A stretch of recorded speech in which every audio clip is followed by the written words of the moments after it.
Assalamualaikum warahmatullahi wabarakatuh. Para siswa sekalian, kita lanjutkan kembali pembelajaran produk kreatif dan kewirausahaan. Kali ini kita masih ada di kompetensi dasar sumber daya usaha. Pada pertemuan sebelumnya, kita sudah mempelajari apa saja yang termasuk sumber daya usaha yang sering dikenal dengan istilah 6M, yaitu man, money, material, mesin, method, dan market.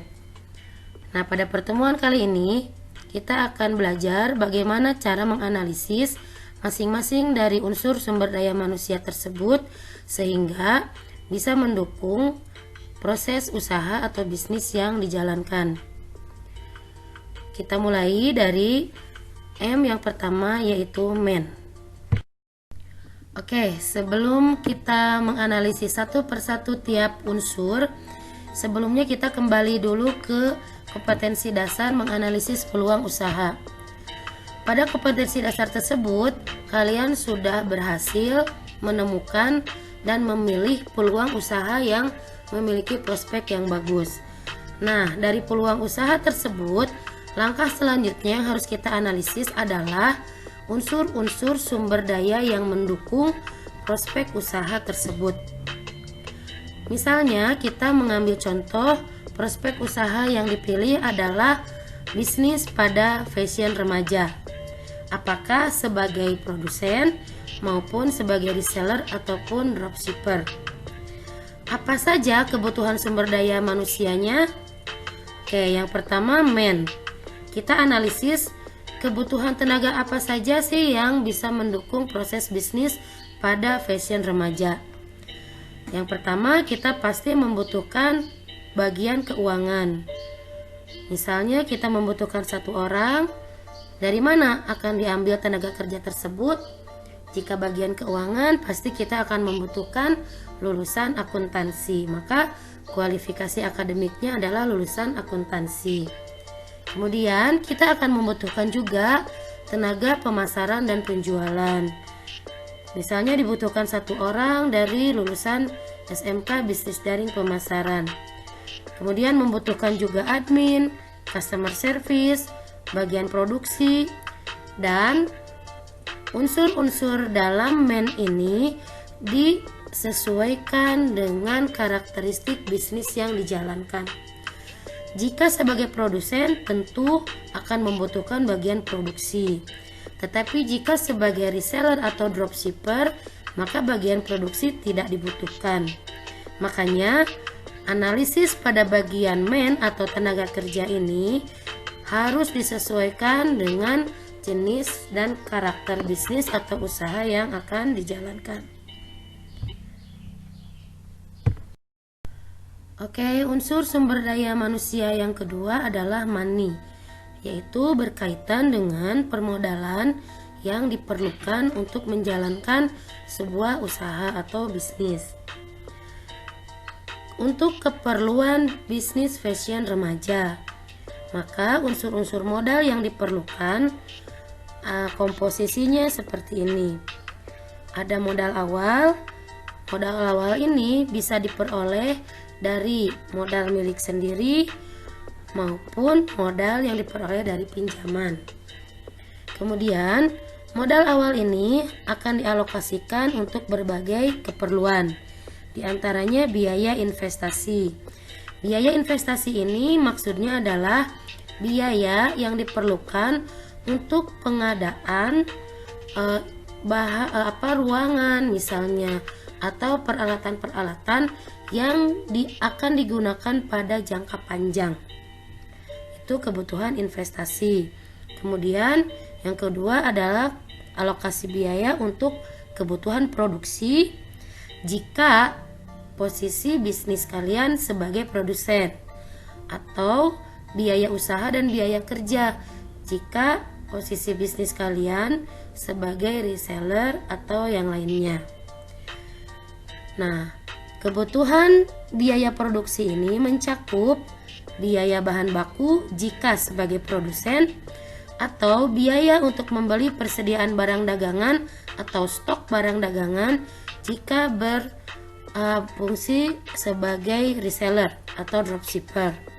Kemudian ada biaya tenaga kerja, ada biaya overhead. Biaya overhead ini adalah biaya-biaya yang muncul selain biaya bahan baku dan biaya tenaga kerja. Nah, ini ada persediaan barang dagangan. Tadi sudah digabung di sini, boleh juga kalian pisahkan untuk yang karakteristik bisnisnya sebagai reseller atau sebagai dropshipper. Jadi memilih salah satu ya, tidak dimasukkan dua-duanya. Kemudian biaya berikutnya adalah biaya pemasaran dan biaya administrasi, sehingga muncullah total biaya yang diperlukan untuk menjalankan prospek bisnis yang sudah dipilih. Baik, kita lanjutkan dengan unsur sumber daya usaha yang berikutnya, yaitu material. Material ini artinya adalah segala bahan yang dibutuhkan untuk mendukung bisnis yang dijalankan. Jika posisi kalian sebagai produsen, maka kebutuhan bahan untuk memproduksi fashion remaja atau baju adalah seperti ini. Kita contohkan bahan yang dibutuhkannya kain katun misalnya. Ada kancing, ada benang, dan resleting. Jumlah kebutuhannya silahkan ditentukan sesuai dengan yang dibutuhkan pada setiap satu kali produksi. Dari mana bahan-bahan tersebut akan diperoleh dan berapa harga perolehannya. Harus diingat bahwa rincian dalam kebutuhan material ini jumlahnya tentu harus sama dengan alokasi pembiayaan yang sudah ditetapkan sebelumnya pada unsur money. Tadi disebutkan atau dicontohkan kebutuhan untuk bahan baku atau persediaan bahan dagangan sebesar 1 juta. Maka pada rincian kebutuhan material atau bahan ini tentu jumlahnya juga sebesar 1 juta, tidak melebihi angka yang sudah dianggarkan atau dialokasikan. Namun, jika kalian berfungsi atau berposisi sebagai reseller atau dropshipper, artinya tidak memproduksi sendiri, maka kolom dengan judul nama bahan yang dibutuhkan dirubah atau diisi dengan nama produk yang akan dijual. Kemudian kolom jumlah kebutuhan diisi dengan judul jumlah persediaan atau stok. Jadi masing-masing posisi bisnis kalian juga akan berbeda dalam kebutuhan bahan atau materialnya. Karena itu, berhati-hati dalam melakukan analisis kebutuhan ini. Sekali lagi, harus betul-betul disesuaikan dengan karakteristik produk, karakteristik bisnis, dan sebagai apa bisnis yang kalian jalankan. Itulah 3 unsur dari sumber daya usaha yang kita bahas pada pertemuan kali ini. 3 unsur lainnya akan kita lanjutkan pembahasannya pada pertemuan selanjutnya. Kalian silakan pelajari, amati, perhatikan, dan lakukan analisis untuk ketiga unsur ini sesuai dengan produk yang sudah kalian tetapkan. Demikian pembahasan untuk pertemuan kali ini. Selamat belajar. Assalamualaikum warahmatullahi wabarakatuh.